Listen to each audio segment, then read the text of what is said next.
Hello everyone! Welcome to Cherry with Chiba. So, ngayon po, babasahan natin ang ating mga Cancer for the month of April. So, ito po ay general reading po sa iyong buwan ng Abril. So, first, i-update muna kita, Cancer, sa iyong astrology. Alright, so, April 15, papasok si Venus sa bahay ni Aries. So, Venus enters Aries, mas magiging maganda ang iyong reputasyon sa school or sa trabaho. And April 17, meron tayong new moon in Aries, simula or magiging simula ito ng iyong bagong profession o professional goal sa business mo, or magkakaroon ka din ng mga business ventures. So, energy mo naman sa April 20, andyan si Sun enters Taurus. Papasok sa bahay ni Taurus, so oras ito para makipaghalubilo ka, no? And then, on April 25 or 25, Uranus enters Gemini. Papasok si Uranus sa bahay ni Gemini. So, meron ka ritong energy na parang meron kang realization tungkol sa iyong past, no? So, mag-deep check ka or magsi-self-reflect ka during this time. So, malakas ang iyong intuition for the whole April, no? So, ang sinasabi dito is maganda na magkaroon ka ng iyong tiwala sa iyong intuition. And also, no, nakikita ko dito sa pag-ibig at relasyon, kung you are in a relationship, maaaring maging busy ka sa trabaho, sobra, at makalimutan mo yung partner mo. So, mas maganda rito, advice is bigay ka ng quality time minsan, no, sa iyong partner, kahit mga simpleng dinner lang, no. And if you are single, maaaring maka-attract ka ng isang tao na ito ang pinaka-exciting dito, na may mataas na posisyon, no? So, all the texts will resonate with you, no? And, yes, yun nga, dahil nga si Aries energy, no? Aries season tayo ngayon, Aries energy sa iyong 10th house, no? Kung ano ba yung mga houses na to, marami lagi akong tanong, tinatanong ako, ano ba yung mga houses na to? Okay, let me explain to you kung ano yung mga houses, no, for Cancer. Medyo, konting explanation lang, no? Alright, so, nandito tayo sa bahay ni Aries ngayon. Dahil si Aries is from March 21st to April 19. So, ayan ang bahay ni Aries, kung makikita nyo na ayan si Aries, no? Ito yung chart natin. Kumbaga yung birth chart natin or natal chart, no? So April si Aries, no? So sa iyong 10th house, which is ang iyong 10th house kasi is house of career, no? Cancer. So from Aries, no, from Cancer, pang ilan house si Aries sa'yo. So from 1, 2, 3, 4, 5, 6, 7, 8, 9, 10. So, 10th house mo, si Aries. No? So, ibig sabihin ng 10th house mo, tignan mo yung iyong natal chart, no? Sa 10th house mo na ito yung bahay. Dito kasi, may tatlo yan eh. Tatlo yan din. This is about action, no? Itong baliktad. Itong from Aries to Cancer. No, ito isa, dalawa, tatlo, apat. Ito. This is more on about action and a career. No, dito tayo nagsisimula. This is about starting new venture, starting new career, starting lahat. Dito tayo nag-iisip or para mas mabilis na lang, tingnan nyo sa profile ko yung ating explanation ng astrology chart or birth chart ninyo. Pinost ko na yan dito. So, i-check nyo na lang po sa profile ko. Hanapin nyo na lang yung videos. No? Yes, and that's the short explanation sa mga houses. Sorry about that. And let's back to your reading. Alright, so this is Sun, Moon, Rising, as well as Venus placement. Only takes will resonate with you and leave what doesn't. Once again, and remember, the tarot is only for guidance, no? Para magkatotoo lahat ng mga energies, nasa sa inyo pa rin yun at nasa action nyo pa rin po, no? So, kunin nyo lang kung ano yung para sa inyo at yung sa tingin nyo na Maaring pwedeng mag-guide sa inyo. Alright, so this is your manifesting message from the divine for Cancer.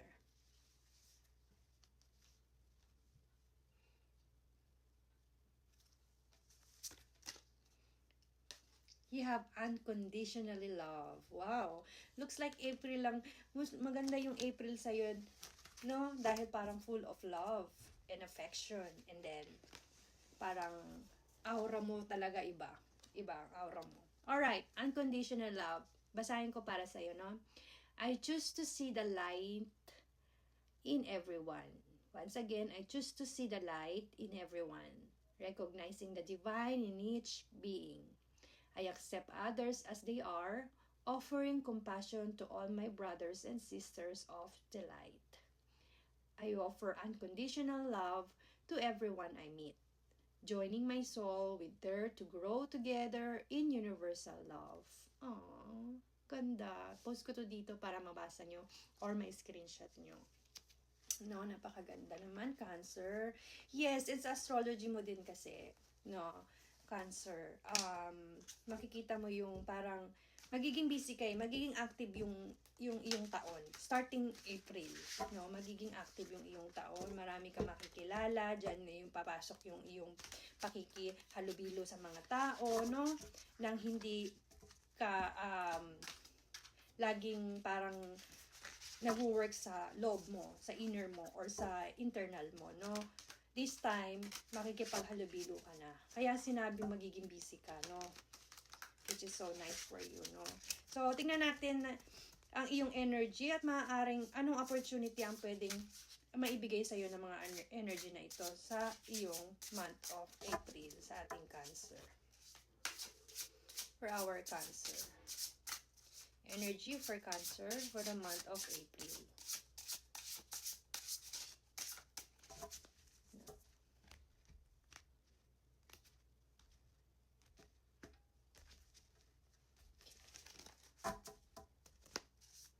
For the month of April. Alright. So you have the Queen of Swords. You have the Chariot. You have the Princess of Pentacles. Wow. Wow, wow, wow. Alright. You have the Queen of Swords, no? Ito na. Start na to ng iyong, let me say, ng iyong green light.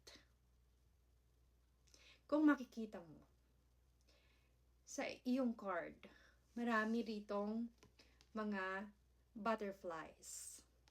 And then you can see, no, meron ka ritong parang phoenix dito. And then, yung iyong swords is straight.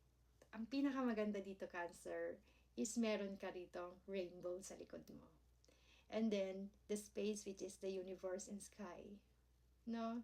So, ibig sabihin, itong energy na to, binibigyan ka na, no, ni universe, no, ng mga magagandang opportunities, no, magagandang, let me say, na this is the right time to make action, no, para ma-pursue mo yung mga goals mo, no.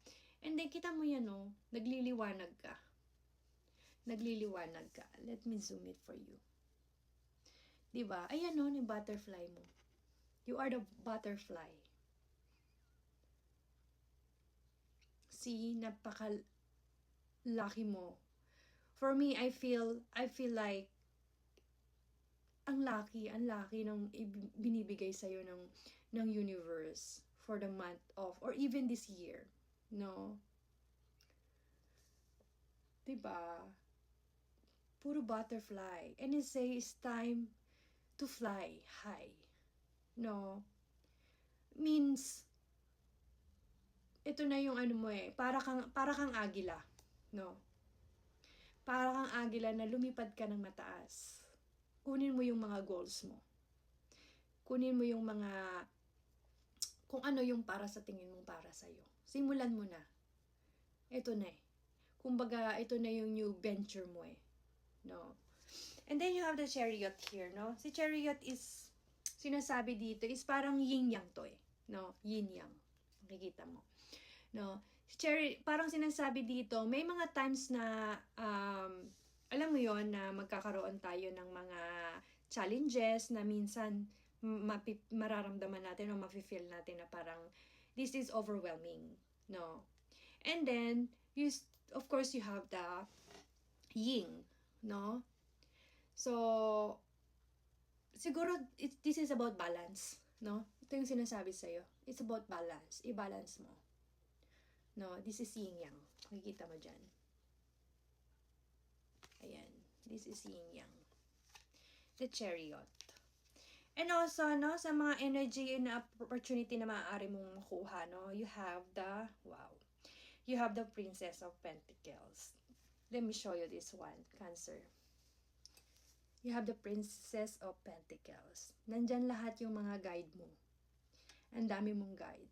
You are the star of all the, para ka ditong divine protected. Now, so trust your intuition, no? Yung subconscious mo. And then, wag ka mag-over burden, no? Sa mga sitwasyon. Dahil ito na, no?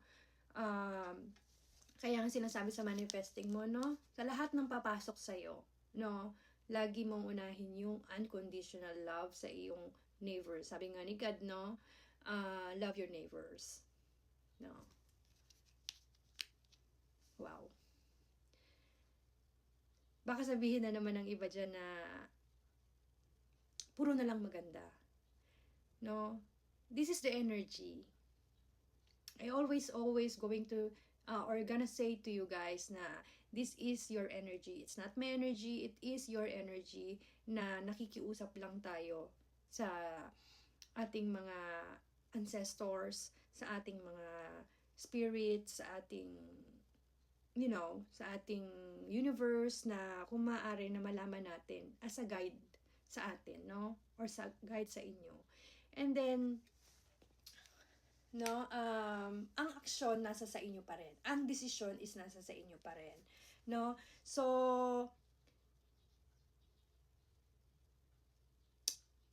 kung ako, imamanifest ko talaga ito. Like, really, no?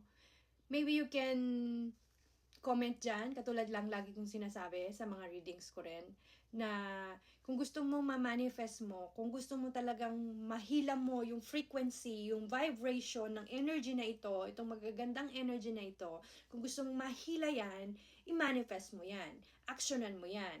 So, whether isulat nyo sa white papers, mag-meditation kayo, kung gusto nyo, pag nai-stress kayo at hindi kayo makapag-focus sa sarili ninyo, pwede kayong maglagay ng salt sa inyong water na pampaligo ninyo, iligo ninyo yan, no? Para rejuvenate yung inyong, you know, yung inyong soul, yung inyong spirit, no? And then, lagi nyong babanggitin yung mga words na magaganda lang, no? Kasi, the more you keep saying words, no, ilalabas nyo sa bibig nyo, or lagi nyong iniisip, lagi nyong sinusulat o iniisip, kino-comment, pino-post, no, lagi nyong iniisip, yan yung namamanifest natin. Yan yung lumalabas na energy sa atin, no. Kaya nga, sinasabi na lahat na, lalo sa simbahan, no, kahit saan naman no, sinasabi lahat na words are powerful. So, kung ako sa inyo, i-comment ko dyan, this is your manifesting card from the universe, i-comment ko dyan sa baba na I choose to see the light in everyone. I choose to see the light of everyone, no? This is about unconditional love, no? So, grabe. Which is napakaganda lang naman. So, let me go deep a little bit on this one, and then we will move to the next signs. See, Ace of Swords. Clarity. So, let me give you more from, gusto kong i-clarify si the Chariot mo, si Yin-Yang mo. Yin-Yang. Spirit Guide, clarify the Chariot. Chariot for Cancer. Chariot for Cancer, please. Chariot for Cancer, please. Alright, so Yin, you have the hard work, wow, financial stability, loyalty and love. Wow. No? Ikaw na ang bahala kung saan mo ilalagay yung mga yon. Kung sa love is about love and loyalty, kung sa career, pwede mong ilagay yung hard work, and then sa finance mo or finance mo, pwede mo ilagay yung financial stability. Ikaw na ang bahala doon. And then you have the Four of Swords, which is Yang. No? Yang is about rest, recovery. Kailangan mo daw din magpahinga, mag-meditate, no? And about sa finance mo and career, this is about overthinking and anxiety. Ingatan mo yon, no? Ingatan mo lang yon. And kailangan mo ng kapag na-stress ka at mataas ang iyong emotional state, mas maganda is yung mag-rest, relax or relaxation, no? Humanap ng peace, kumuha ng self-protection or mag-rejuvenate. No, katulad nga ng sabi natin kanina sa astrology, no, magiging busy ka sobra, no. Being busy means getting stressed sometimes because, no, syempre mapapagod yung katawan mo. So, kailangan mo talaga ng rest dyan, no. So, laging magse-self-reflect kapag napapagod, na-stress, isipin mo lang na mag-relax, no? Mag-self-reflection, isipin mo lang na everything is gonna be fine, no? Maganda ang taon ko. Naniniwala ako na maganda ang taon ko at marami akong opportunities na darating, no? Wow. And then, the rest hindi ko na i-clarify dahil maganda na talaga. Ko-comment ko dyan, I choose to see the light to everyone. Once again, I choose the light to everyone. Lagi nyong sasabihin yun or sasabihin nyo sa sarili nyo or sabihin nyo sa isip nyo lang, no? Or i-comment nyo, i-post nyo. I choose, di ba? I choose to see the light. That's your reading for April and I hope mag-resonate sa inyo at gusto ko sana ma-resonate talaga sa inyo. So, I'll see you in my next video.